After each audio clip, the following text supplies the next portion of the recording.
Bismillahirrahmanirrahim. Assalamualaikum warahmatullahi wabarakatuh.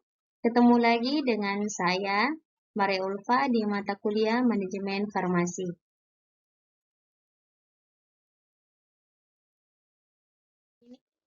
Kita akan membahas beberapa topik mata kuliah yang akan kita jalankan pada semester ini, mulai dari minggu pertama sampai minggu ke-16 ya. Untuk agenda, yang pertama ada manajemen di apotik, yang kedua ada manajemen di rumah sakit, yang ketiga manajemen puskesmas, dan yang keempat manajemen PBF ataupun industri.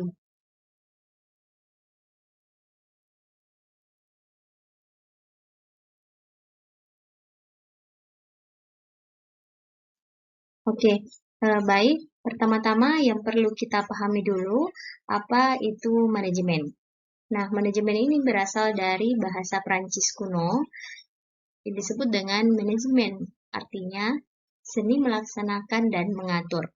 Di mana ada ahli mengatakan bahwa manajemen itu adalah suatu proses aktivitas koordinasi kerja untuk mencapai suatu tujuan yang dilaksanakan secara efektif dan efisien dengan dan melalui orang lain. Nah, manajemen sendiri di sini diartikan bahwa ada koordinasi, ya, ada seorang pemimpin, kemudian ada seorang bawahan yang akan saling mengkoordinasi, ya, untuk mencapai suatu tujuan organisasi.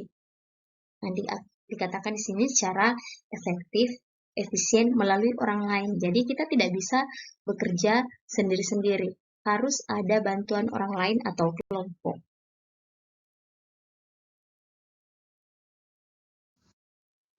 Lalu siapa yang butuh manajemen? Nah, yang membutuhkan manajemen di sini adalah semua orang, ya, baik itu kelompok ataupun organisasi, untuk mengatur, ya, merencanakan segala hal untuk mendapatkan hasil yang baik di kemudian hari. Nah, kenapa kira-kira kita butuh manajemen? Karena kita akan menjaga keseimbangan ya antara tujuan-tujuan, sasaran, dan kegiatan yang saling bertentangan dari pihak-pihak yang berkepentingan ya dalam suatu organisasi, misalnya pimpinan ya, pegawai, pelanggan, dan semua konsumen misalnya, semua membutuhkan yang namanya manajemen.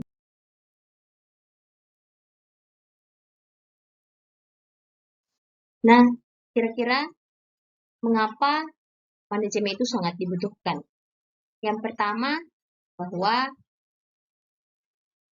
untuk mencapai tujuan yang diinginkan, ya, baik itu tujuan individu ataupun kelompok. Nah, yang kedua, untuk menjaga keseimbangan antara tujuan, sasaran, kegiatan yang bertentangan dari pihak-pihak yang berkepentingan dengan organisasi, tadi seperti pemimpin, pegawai, pelanggan, dan lainnya. Nah, yang ketiga, yaitu dibutuhkan untuk mencapai efisien dan efektif. Nah, di mana efisien ini adalah penggunaan sumber daya minimum ya untuk mencapai hasil yang optimum. Ini berbicara masalah waktu, kecepatan, ya. Sedangkan untuk efektif, ini adalah pencapaian secara tepat.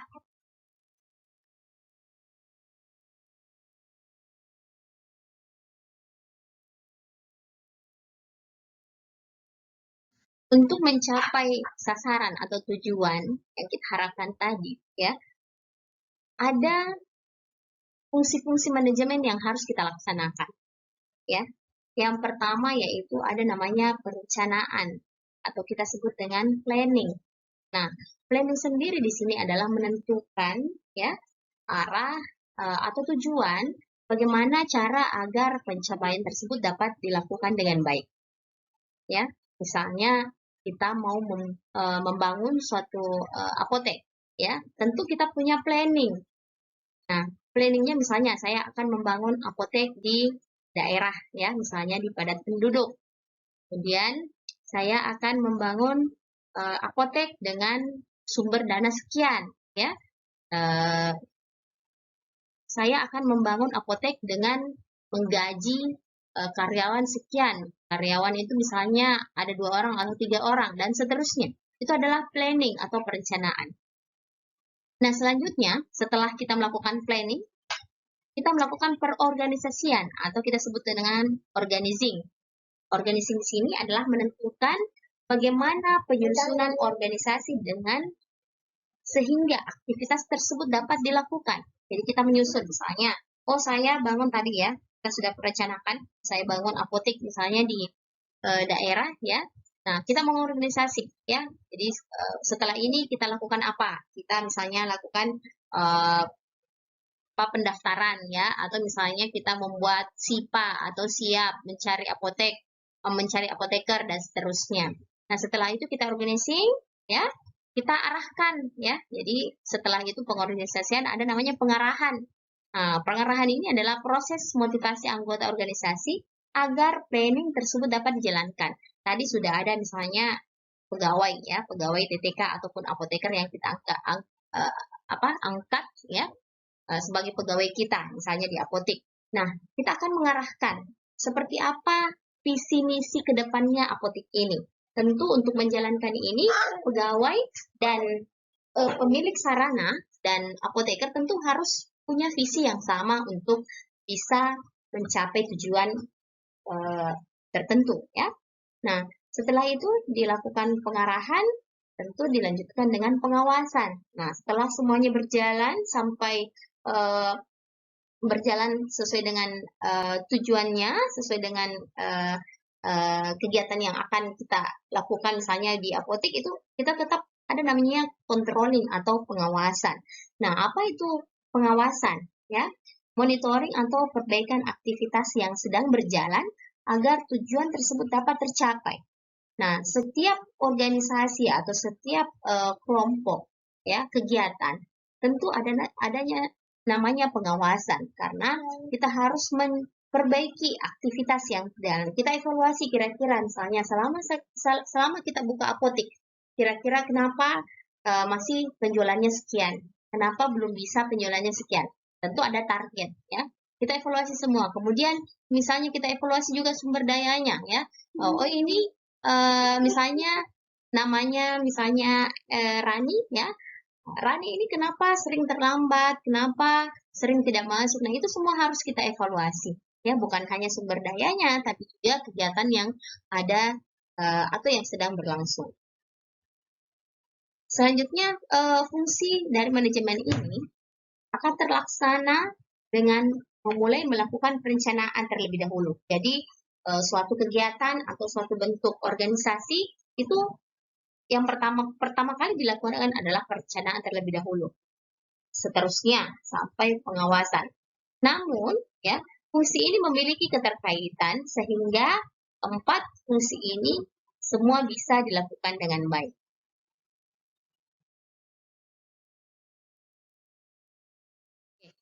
Selanjutnya, tadi kita sudah menjelaskan ya, kita sudah pahami bahwa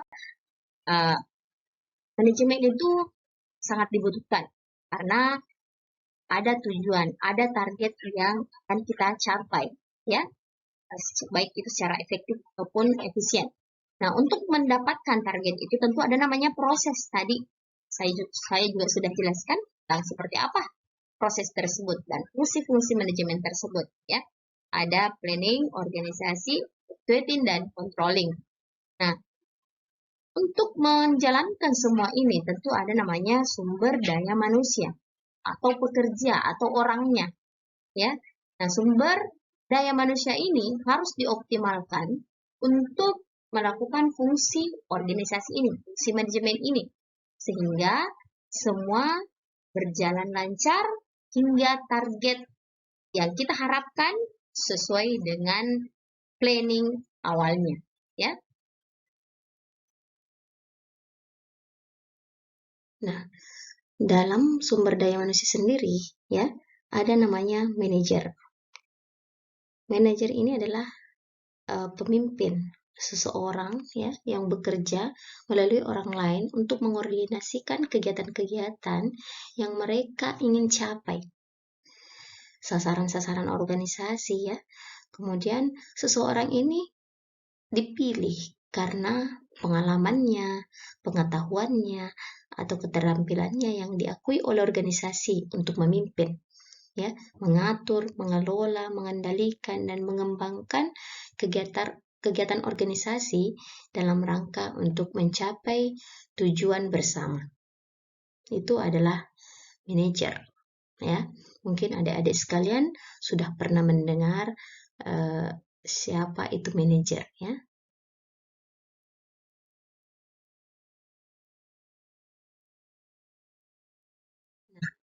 Dalam sumber daya manusia sendiri, tentu ada tingkatan-tingkatan manajernya ya, tingkatan manajer dalam organisasi. Nah, yang paling puncak, yang paling di atas, ya, pemimpin yang paling di atas itu adalah namanya top manager, atau biasa kita sebut dengan manajemen puncak, ya.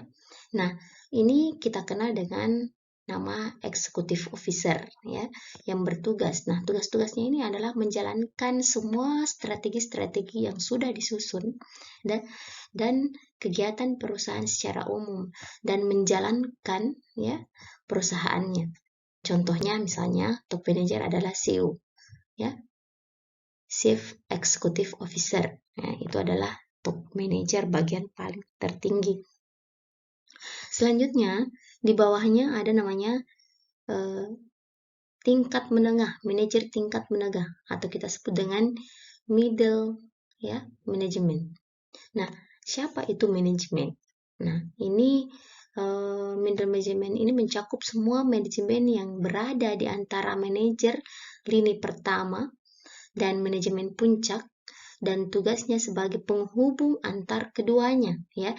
Jadi middle manager ini adalah penghubung atau jembatan antara seorang manajer dengan bagian pemimpin proyek atau manajer pabrik atau kepala bagian ya. Itu disebut dengan manajer menengah, middle manager.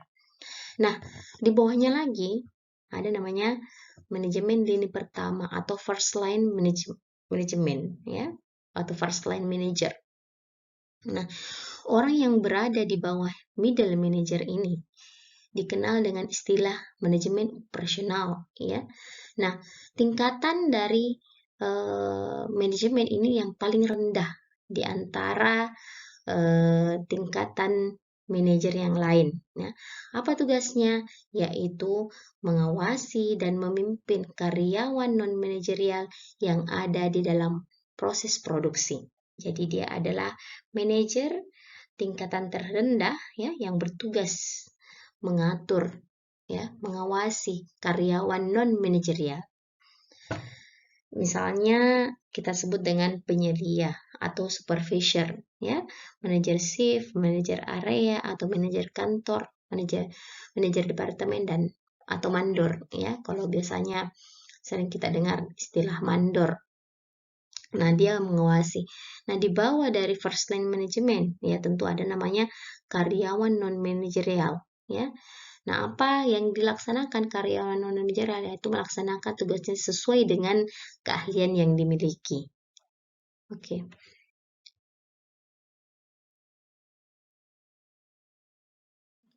Selanjutnya, dalam dunia farmasi, ya tentu sangat dibutuhkan juga manajemen.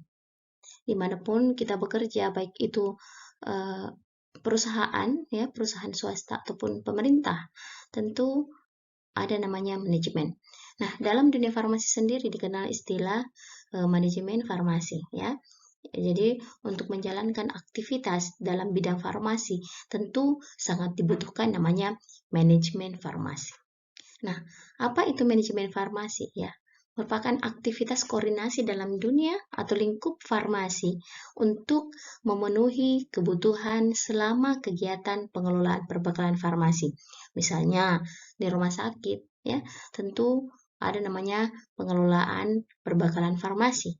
Ya, di mana di sini dibutuhkan manajemen farmasi. Bagaimana cara mengelolanya, siapa sumber dayanya, bagaimana prosesnya, bagaimana fungsi-fungsi farmasi yang harus ada di situ ya, fungsi-fungsi manajemen yang harus ada di situ, mulai dari planningnya, organisasinya, organizingnya ya, kemudian actuating ya, kemudian controlling. Itu ada dalam suatu manajemen farmasi, dalam perbekalan farmasi untuk mengelola misalnya obat ya. Jadi kalau misalnya di rumah sakit ya, seorang farmasi itu harus mampu melakukan perencanaan. Misalnya merencanakan obat-obat apa saja yang akan kita adakan ya. Kemudian kita lakukan organizing ya. Setelah itu kita lakukan actuating ya. Kemudian controlling, mengontrol semua pengeluaran-pengeluaran obat yang sudah ada. Kemudian dilaporkan seperti apa, misalnya ada kehilangan atau ada expired date dan seterusnya. Nah, itu akan terus berlangsung. Seperti itu. Oke, dalam melakukan perbekalan farmasi ya, tentu harus kita pahami bersama bahwa apa yang termasuk barang-barang farmasi atau jenis-jenis farmasi. Nah, berdasarkan undang-undang ya, yang di Undang-Undang Kesehatan yang dijelaskan bahwa yang termasuk jenis-jenis sediaan farmasi yaitu yang pertama adalah obat.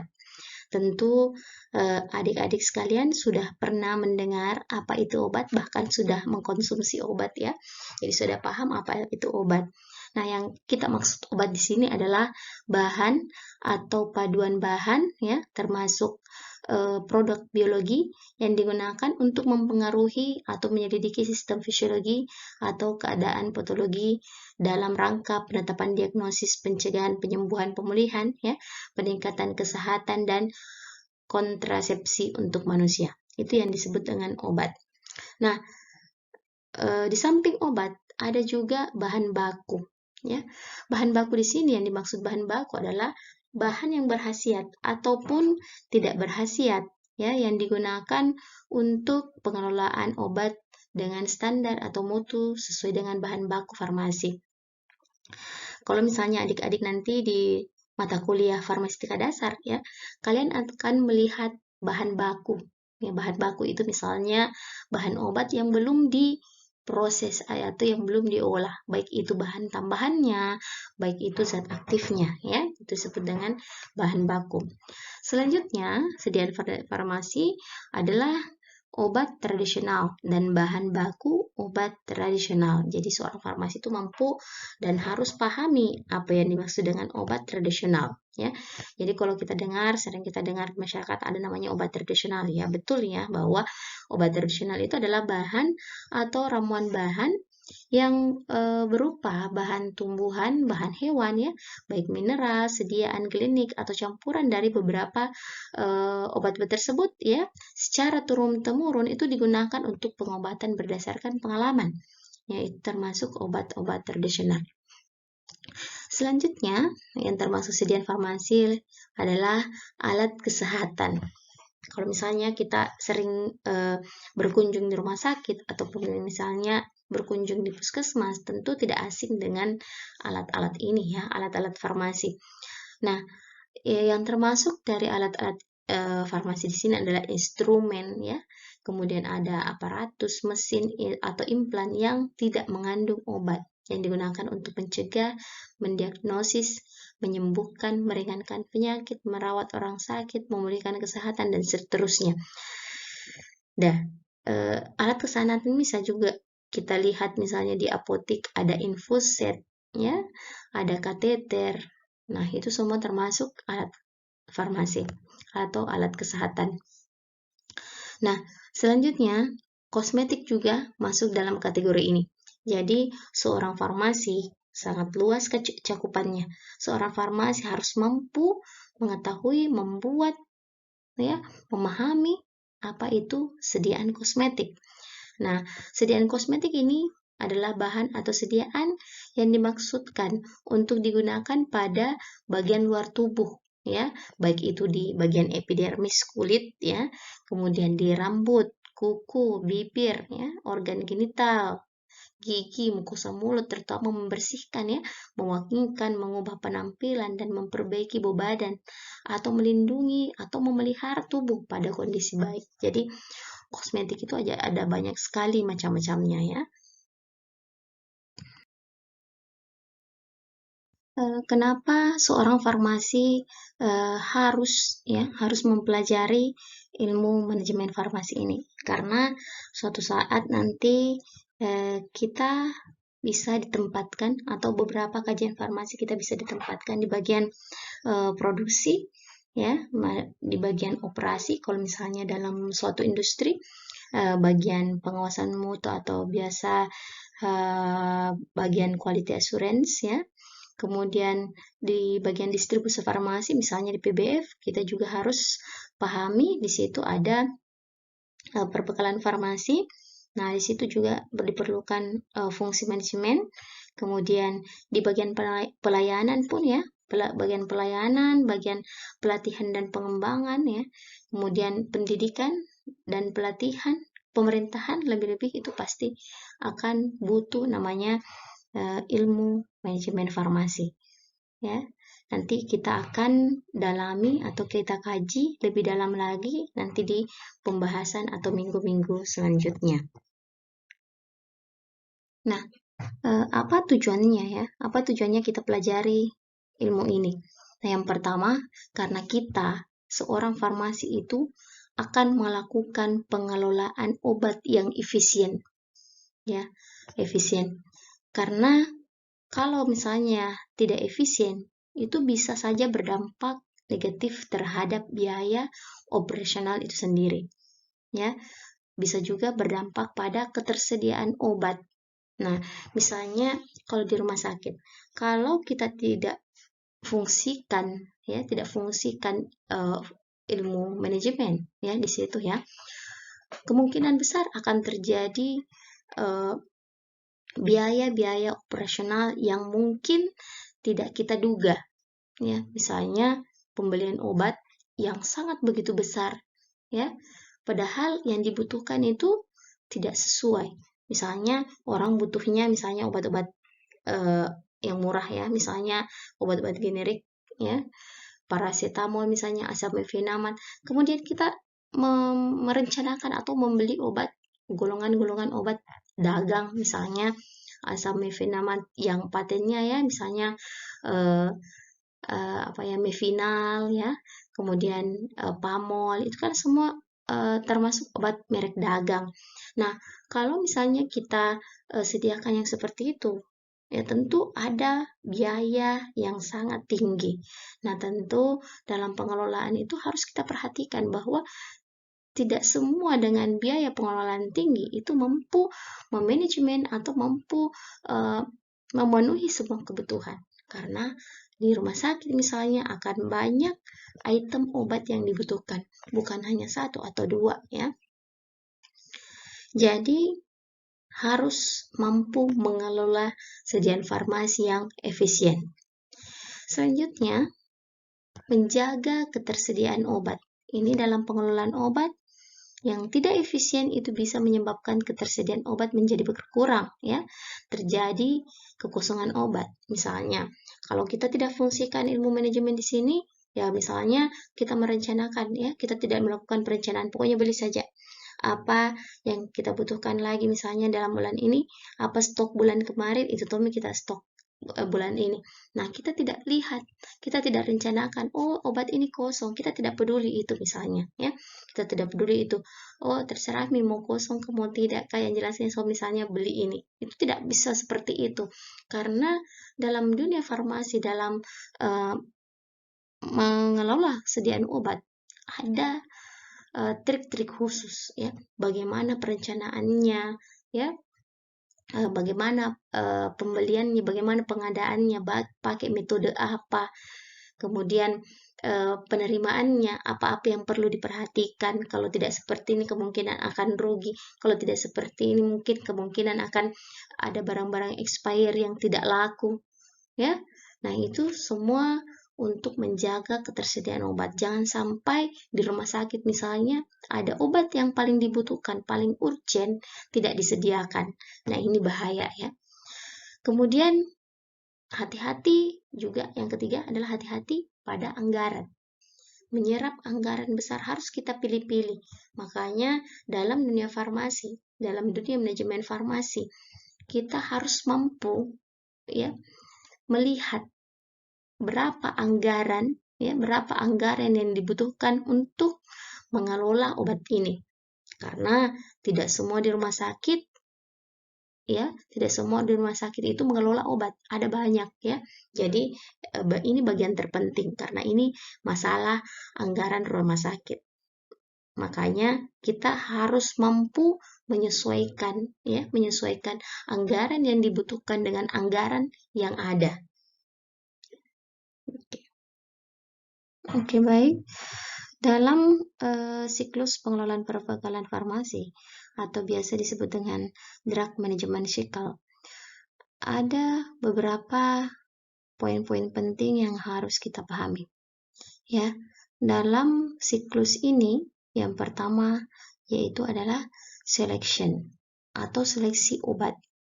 Nah, di sini kita lakukan adalah memilah dan memilih, ya, memilah dan memilih bentuknya, baik itu kriteria obatnya seperti apa, ya, kemudian bentuk terapinya, dosisnya, ya, di bagian seleksi ini kita lakukan.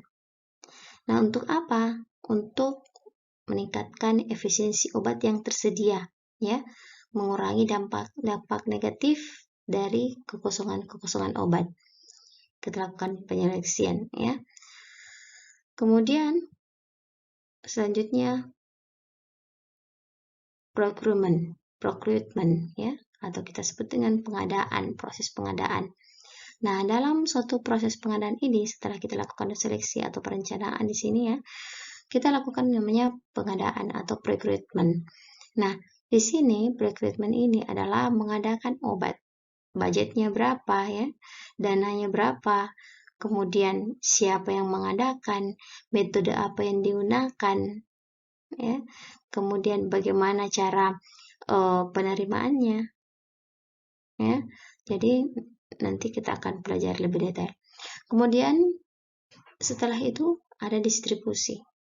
Obat tersebut didistribusikan kemana? Misalnya kalau di rumah sakit, ya, direncanakan kemudian didistribusikan di bagian depo farmasi ataupun bagian-bagian apotek yang ada di rumah sakit. Selanjutnya, setelah distribusi ada penggunaan use. Ini mulai dari pengambilan obat, pengecekan obat, penyerahan kepada pasien, itu masuk dalam bagian use, ya. Nah, rumah sakit itu biasanya ada prosedur rinci atau terdokumentasi dalam pemberian obat. Jadi perlu diperhatikan bagaimana cara penggunaannya, bagaimana cara penyampaiannya ke pasien, bagaimana cara penyampaiannya ke tenaga kesehatan lainnya, misalnya perawat yang mau menggunakan obat-obat infus, atau misalnya obat-obat intravena, itu harus diberikan penjelasan seperti apa obat ini, ya, penggunaan. Kemudian obat-obat ini juga harus disiapkan pemberiannya, dan jika tidak digunakan dikembalikan ke instalasi farmasi. Biasanya kan di dalam suatu rumah sakit itu ada istilahnya instalasi farmasi, satu pintu yang mengelola semua perbekalan farmasi. Semua nanti ini akan lebih kita pelajari atau detail pelajarannya di minggu-minggu setelahnya, ya, minggu-minggu yang akan datang. Oke.